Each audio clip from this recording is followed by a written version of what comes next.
12월 달은 은혜의 달이고 한 해가 마감하는 그런 달이기도 합니다. 그리고 12월 달에 첫 번째 주가 되는 이때 대강절로 또 지키게 되어서 얼마나 또 감사한지 모릅니다. 대강절은 은혜의 가장 큰 표현이 되는 날이기도 합니다. 우리가 성도로서 살아갈 때 있어서 성도라고 하면 가지고 있는 큰 두 양면이 있습니다. 그게 하나는 뭐냐면 은혜고 또 하나는 사랑입니다. 그래서 은혜를 받음으로써 신앙이 시작되고 우리의 사랑으로서 그 은혜를 나타내면서 또 그 은혜를 더 풍성하게 하면서 살아가는 것이 성도의 삶인 것입니다. 이 은혜 없이는요, 신앙이 시작될 수 없습니다. 은혜 받지 못하고 신앙이 있다 그러면 그건 거짓말입니다. 거짓 증거입니다. 은혜 없이는 신앙이 불가능하기 때문에 그렇습니다. 반드시 은혜가 필요한 것입니다. 대강절이 왜 필요하냐면 하나님의 은혜로 말미암아 우리의 인생이 우리의 신앙이 시작된다라고 하는 것을 가르쳐 주기 때문에 그 은혜를 대망하는 그런 절기, 그 은혜의 최정점으로 오신 절정으로 오신 예수님을 우리가 받아야 하기 때문에 그 은혜를 깨달아야 하기 때문에 이 대강절의 의미가 교회력의 처음으로 그렇게 세워질 수밖에 없는 그러한 가장 큰 의미 있는 그런 날이다라고 하는 것입니다. 그러면서 은혜를 받으면 그것으로 끝나는 것이 아니라 그 은혜를 사랑으로 나타날 때에 그 은혜가 더욱더 풍성해지고 그리고 그분이 진정 은혜를 받은 사람인가라고 하는 것이 하나님께나 이웃에게 표현되어지는 것을 보게 되는 것이죠. 보네포 목사님은 그래서 그 은혜를 모든 사람들이 특별히 우리 성도들이 크리스찬들이 받았다고 하면서도 값싼 은혜를 받은 사람들이 있다 그렇게 이야기를 합니다. 이 값싼 은혜라고 표현했지만 그러나 그 은혜를 자기 자신의 욕심만을 위해서 사용하는 그러한 종류를 값싼 은혜로 표현을 하고 있습니다. 그런 사람들은 계속해서 주님의 은혜를 받지도 못할 뿐만 아니라 은혜를 망각하는 그런 자들이다라고 하는 것입니다. 사람이 살면서 제일 얄미운 사람이 있습니다. 그런 얄미운 사람들은 뭐냐면 자기가 어려울 때 도움을 청하고 도움을 주면 나중에 잘 돼서 그 도움을 망각하는 사람들이 제일 얄밉습니다. 저도 그래서 군대에서 큰 사고를 한번 치려고 할 뻔했는데 내 밑에 들어오는 후임에게 얼마나 잘해줬는지 몰라요. 언제도 한번 말씀드렸지만 그 교회로 데리고 가서 라면을 5개를 끓여줬는데 나보고 먹어보라고 그러지 않고 5개를 자기가 홀로 다 먹더라고요. 그랬던 놈이 자기가 헌병대로 차출되면서 말이죠. 나보고 나이도 나보다 30살 어린데 말이죠. 제가 대학도 졸업하고 해병대에 갔는데 해병대 오는 사람들이 지원이기 때문에 아주 어립니다. 그런데 나이도 나보다 어리고 계급도 나보다 어린데 낮은데 나보고 말이죠. 허본 마 너 이리 와봐 그러는 거야. 얼마나 피가 거꾸로 솟는지 이 배은망덕한 놈 같으니라고. 그래서 너 거기 그냥 있어. 그래서 내가 총 가지고 올라가서 쏴 죽이려고 그랬어요. 진짜로. 참 배은망덕한 사람들은요. 참 당하는 그 사람들. 그러니까 그런 사람들이 얼마나 많아요. 우리가 LA에 살고 있는데 LA에서 가끔 가다가 이렇게 살인사건이 나는데 그 일이 어떻게 되어지냐면 남의 돈을 가지고 왔는데 자기가 잘 되는데 그걸 안 갚는 거예요. 그래서 그런 살인사건들이 많은 것을 보면서 뭐 없고 그래서 못 주면은 그건 또 문제가 다르죠. 자기는 말이죠. 그래서 잘 돼가지고 뭐 벤츠를 샀고 뭐 큰 뭐 집을 샀고 그러면서도 그걸 안 갚는 거야. 이런 배은망덕한 놈이 있나. 그렇기 때문에 그런 사건들이 많이 나는데 우리가 왜 신앙의 첫 출발이 그 효로부터 시작되는 줄 아세요? 우리 10계명을 보면요. 1계명서부터 4계명까지는 하나님에 대한 계명이고요. 5계명서부터 10계명까지는 인간에 대한, 그래서 하나님 사랑, 이웃 사랑인데 인간에 대한 첫 번째가 뭔 줄 아세요? 부모님에게 공경하라예요. 이거부터 안 하면 이건 사람이 아니라는 거죠. 왜? 부모님에게서부터 날 때서부터 세상에 태어난 것서부터 시작해서 그러한 은혜를 받았다는 거예요. 근데 그 부모를 갖다가 엄마가 아버지가 나에게 해준 게 뭐가 있어? 이따위 식으로 하고 말이죠. 차라리 안 났으면 내가 이 고생 안 했을 거 아니야. 이따위 식으로 말이죠. 물론 지옥 갈 애들이니까 그런 말 하겠죠. 그런 안 나는 게 더 낫겠죠. 지옥 가니까. 그러나 이렇게 은혜를 갚지 못하는 사람들, 은혜를 알지 못하는 사람들이요, 진짜 나쁜 사람들이에요. 우리 신앙에 있어서도 우리 하나님께로 은혜를 받고 살아가는데 그 은혜를 갚지 않는 사람들 얼마나 하나님께서 안타깝게 생각하고 제가 표현을 안타깝게 생각을 한다라고 표현을 했는데 꽤 심하게 생각하겠어요. 예? 뭐 하나님 뭐 그분은 절대적인 사랑의 하나님이니까 이런 마음 없으실지 모르지만 인간적인 표현에서 보면은요, 아 이건 아니에요. 이게 신앙인이 아니에요. 자, 은혜를 받아서 우리가 부모님 은혜 속에서 세상에 태어났고 그리고 살면서 은혜를 갚으면서 그래서 이것을 점점 그 은혜를 갚는 것이 사랑으로 많은 사람들에게 보여지면서 우리가 인간답게 살아가는 것. 하나님 안에서 주님에게 그리스도 예수님까지 보내신 주님의 은혜로 말미암아 은혜를 받아서 살면서 그 은혜를 어떻게 해요? 빚진 자가 되어서 오늘 바울 사도님이 얘기한 것처럼 빚진 자가 되어서 모든 사람들에게 사랑으로 나눠주면서 살아가는 삶을 살아가는 것, 이것이 성도가 가지고 있는 두 면이라는 거예요. 양면이라는 거예요. 이 두 개가 있지 않으면 값싼 은혜라고 이야기했던 보네포 목사님의 책망과 같은 그런 책망, 그러면서 더 솔직히 얘기하면 신앙이 없는 그런 사람들이다, 이렇게 이야기할 수밖에 없는 것이에요.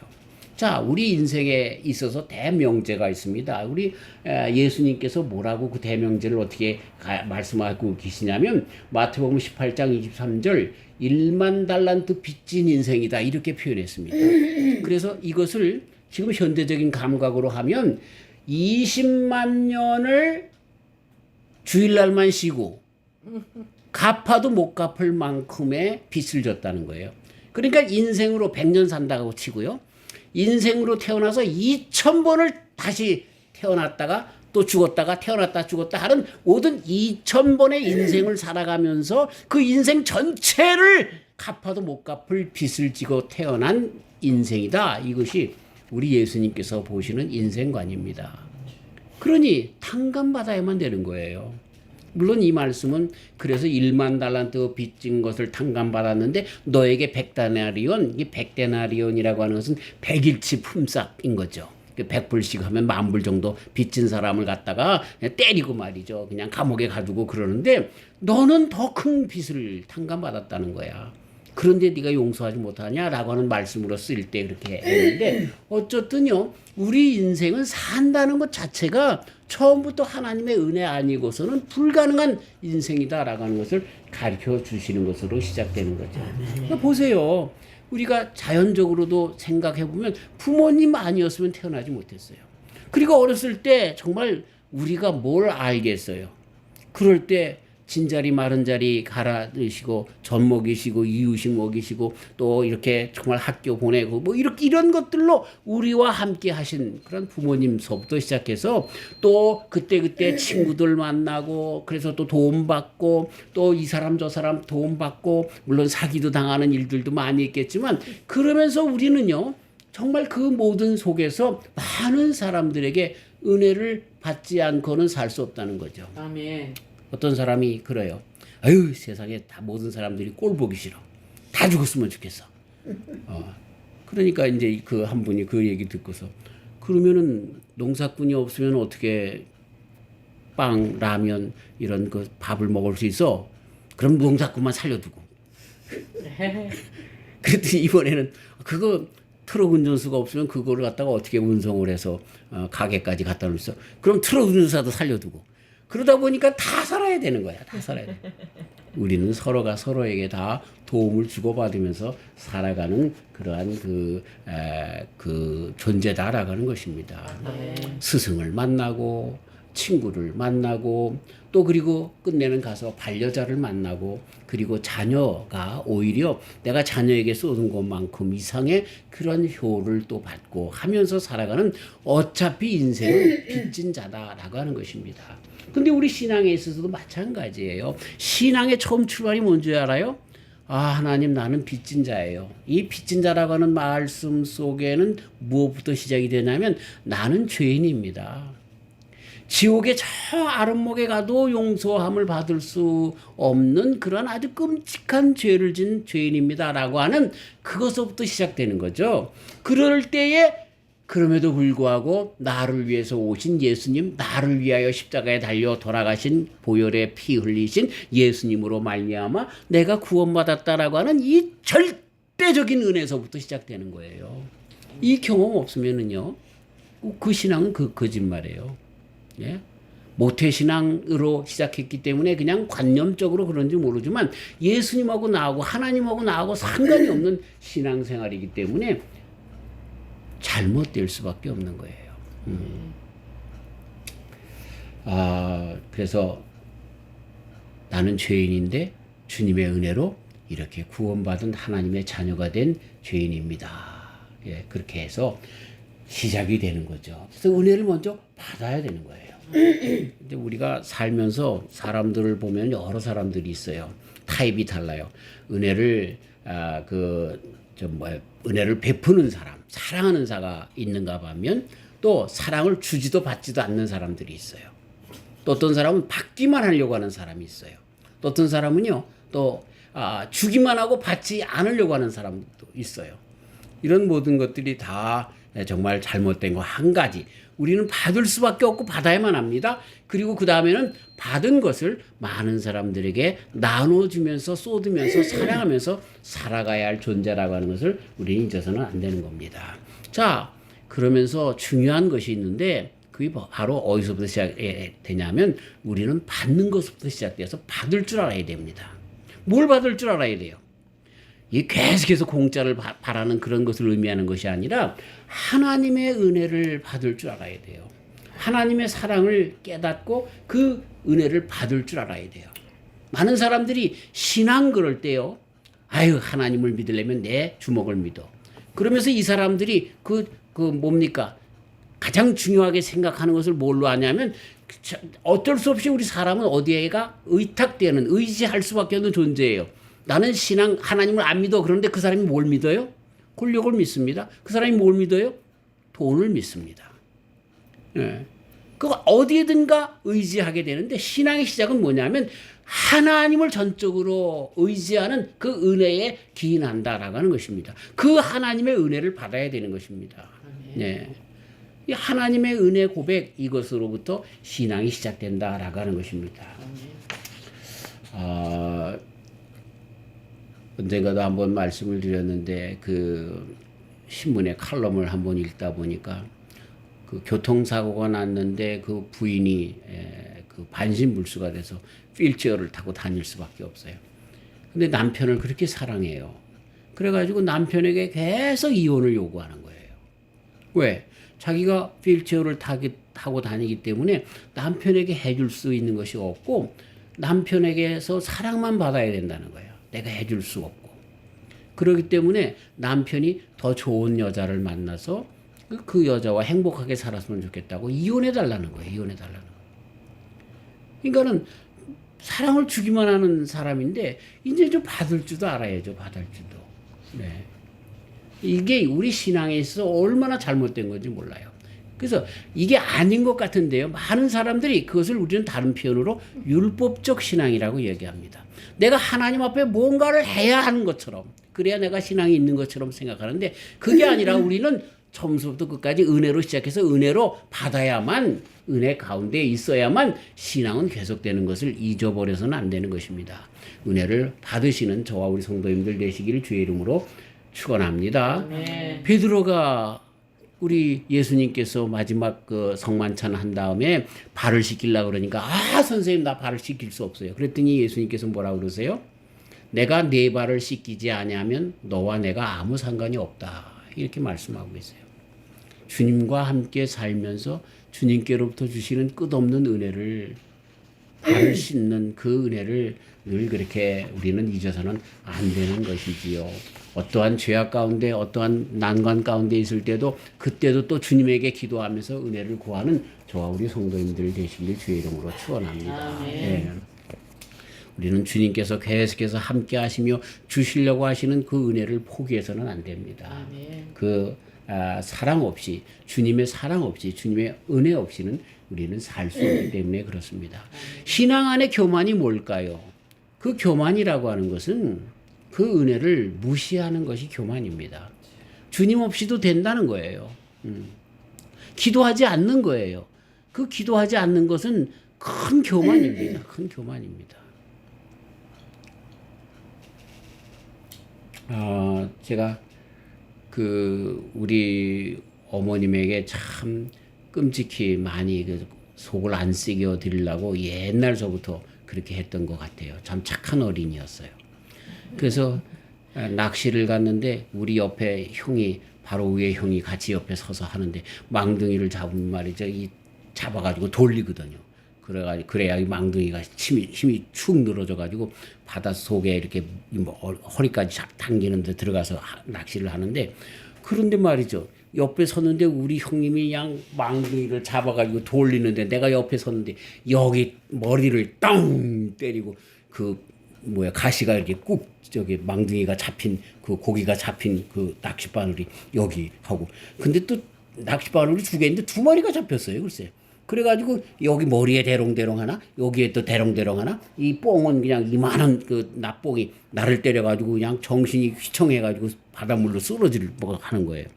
근데 정신을 갑자기 간신히 차려가지고 형 나 좀 그래가지고 물 곁으로 나왔는데 이게 말이죠. 이 낚싯바늘이 여기에 걷거죽에 이게 머리에 잡혔는데 안 빠지는 거 있죠. 안 빠져요. 얼마나 아파요. 그래가지고 그냥 고기만 입술 찢어가지고서 하고 부싯돌로 이렇게 해가지고 낚시는 박힌 채로 뽕만 떼어내고 고기만 떼어내고 집으로 왔어요. 그 어머니한테 얘기를 안 했어요. 왜? 걱정하실까봐. 그랬는데 내가 일찍 잘 테니까 우리 형 보고 약속을 한 거예요. 형 보고 형 이거 내가 잘 때 그냥 내가 빨리 빼. 그러니까 아유. 암만 해도 아프기만 하고 나오지도 않는 거예요. 그래서 우리 형이 내가 먼저 잠이 오나요? 그래가지고 잠을 자는데 이제 뺐단 말이야. 근데 그리고 일어났어요. 그랬더니 우리 어머니가 눈치채고 왜 그러냐? 그리고 달려오신 거예요. 그때서야 이실직고 했죠. 그랬더니 당장 나를 데리고 보건소에 가가지고 이거를 이제 마취해가지고 째가지고 말이죠. 그래서 아직도 여기 꼬맨 자국이 있어요. 꼬맸어요. 그래서 났어요. 우리가 야가가지고 이 일 저 일 할 수 있는 것 같지만요. 아니에요. 다 알아야 돼요. 알려야 돼요. 아버지 하나님 나 이런 문제가 있어요. 그걸 내가 뭘 하려고 아니에요. 우리 인생은요 다 거기서 거기 다 미약하고 약해요. 하나님 알아서 해주세요. 이거 이러해요. 그러니까 아주 구체적으로 알려서 은혜 받지 않으면 우리는 살 수가 없어요. 계속해서 기도하면서 은혜 구하면서 은혜 속에 그렇게 살아가는 저와 우리 성도님들 되시길 주의 이름으로 축원합니다. 벼룩이도 낯짝이 있고 밴댕이가 소갈지가 있는데 내가 이만큼 은혜 받았으면 난 안 받아도 되지. 더 받으면 내가 너무 하나님 앞에 교만한 거지. 그게 교만한 거야. 우리는 하나님께 대소사를 다 아뢰면서 하나님의 은혜 없이는 살 수 없습니다. 이렇게 붙잡으면서 나가는 것 그게 아버지 하나님을 인정해드리고 사랑하는 거고 그게 바로 끊임없이 은혜 가운데 우리가 설 수 있는 방법이다라고 하는 것입니다. 그렇지 않는 것 그건 교만이에요. 내가 할 수 있다는 것. 이 진실한 믿음이 어떻게 생겨요? 은혜를 받아야 생기고요. 또 은혜를 계속 사모해야 생기고요. 또 그 은혜를 또 그리고 더 나가서 갚으면서 더 그 은혜를 받아야 또 체험해야 생긴다라고 하는 것입니다. 저와 우리 성도님들이 그 은혜를 사모하면서 받기를 위해서 힘쓰는 저와 우리 성도님들 다 되시기를 주님의 이름으로 축원합니다. 인생은요 받아야 살아요. 우리 예수님께서 주신 생명 그거 받지 않으면 우리 생명 누릴 수 없어요. 영생 누릴 수 없어요. 하늘나라 갈 수 없어요. 주님의 그 크신 은혜 붙잡으세요. 제발 지금 로켓가 달나라까지 가고 화성까지 갈라 그러고 컴퓨터가 하고 그런데 예수님이 어떻게 과학적으로 증명한 이따위 쓸데없는 소리 말고요. 우리는 은혜 없이 살 수 없다는 것을 고백하면서 주님을 더욱더 의지하는 데 나가야 되는 거예요. 아멘. 그러면서 더 겸손히 주님의 능력 없이는, 주님의 은혜 없이는 나는 살 수 없어요. 그러면서 더 겸손히 그 은혜에, 그 주님의 품속에 파고드는 그런 저와 우리 성도님들 되어서 은혜 가운데 풍성히 거하시는 그런 저와 우리 성도님들 되시길 주의 이름으로 축원합니다. 은혜 없이 살 수 없기 때문에 예수님이 오시는 거예요. 아멘. 은혜 없이 살 수 없기 때문에 그 예수님을 기다려야 되기 때문에 이 대강절이 교회력에 의한 새해가 되는 거예요. 이게 인생 가운데 가장 중요한 거예요. 신앙생활 가운데 가장 중요한 거예요. 그래서 새해로 정한 것이다 나가는 것입니다.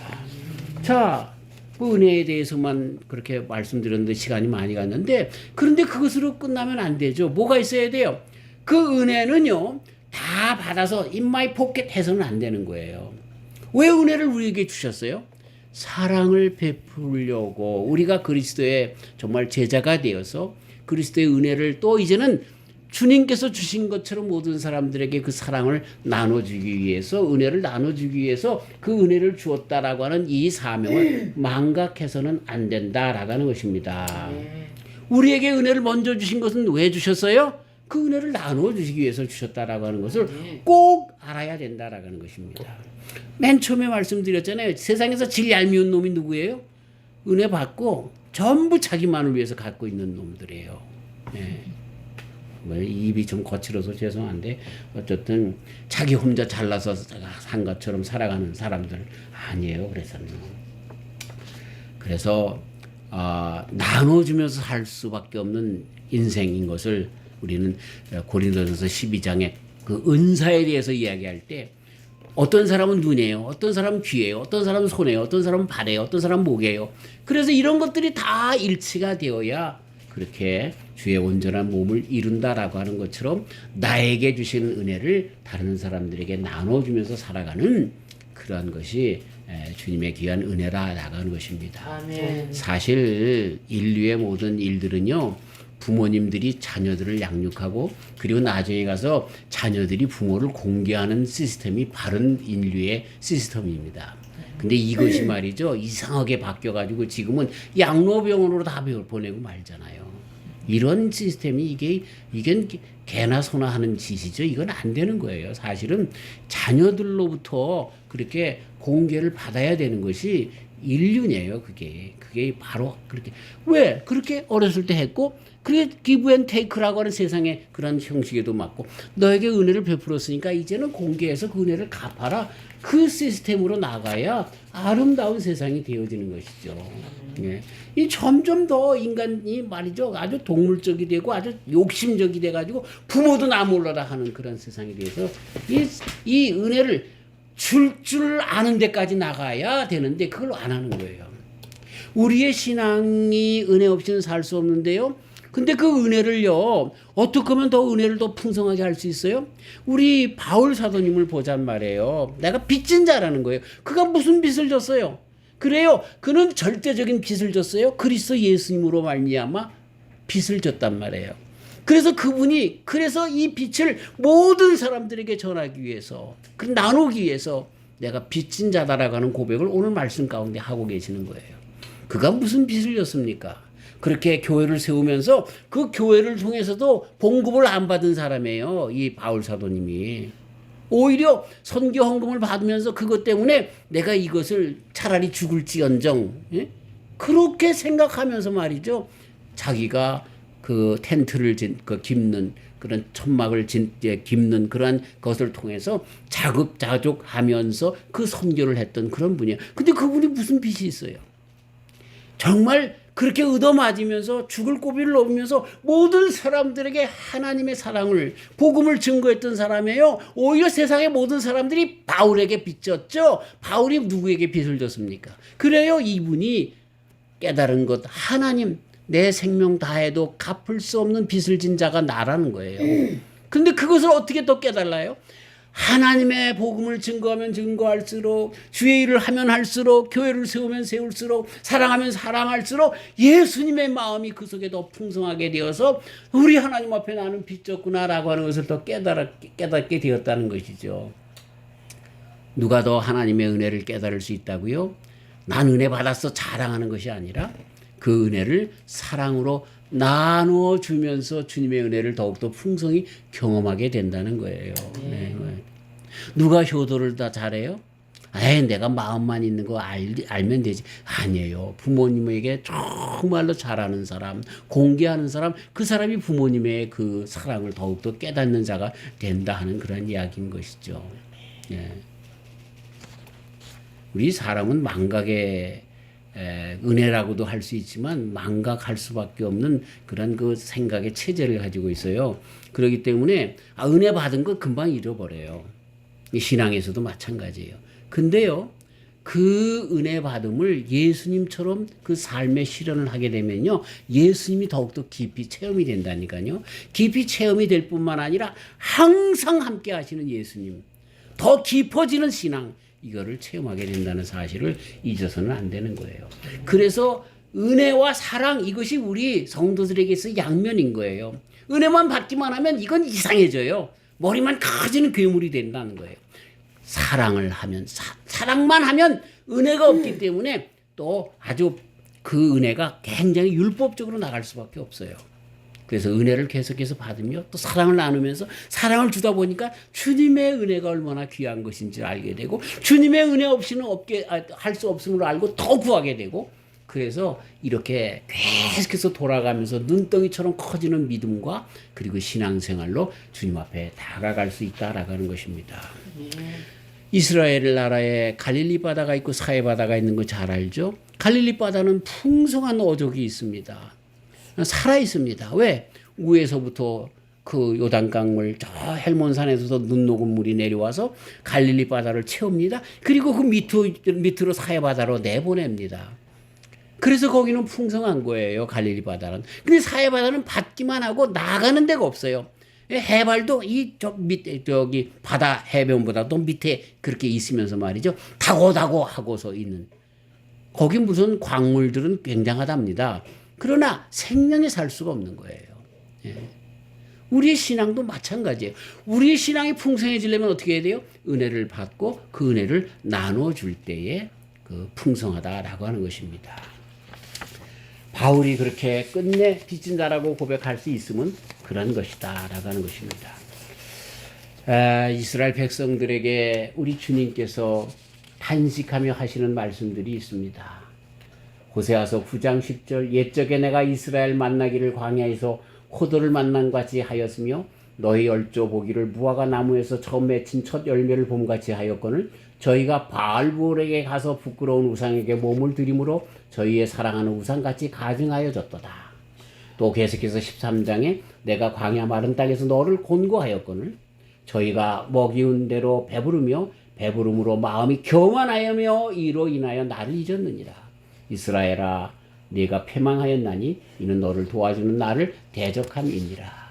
은혜를 그렇게 줬는데 끝내는 바알보를 생기고 우상을 생기고 세상의 권력과 세상의 물질을 따라가면서 그렇게 주님을 멀리한 그 이스라엘 백성들이 끝내 멸망당할 수밖에 없는 주님의 그 책망을 받는 음성을 듣게 되는 것입니다.